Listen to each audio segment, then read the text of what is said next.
Korban meninggal saat hendak membuang jimat atau pusaka ke Sungai Bengawan Solo.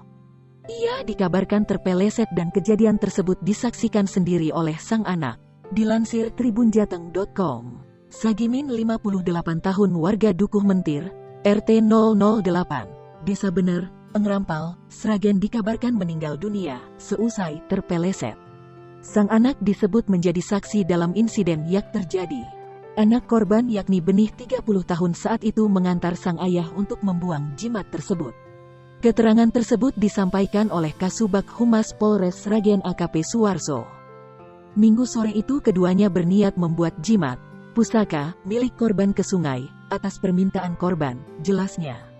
Seusai membuang jimat, keduanya pun hendak pulang.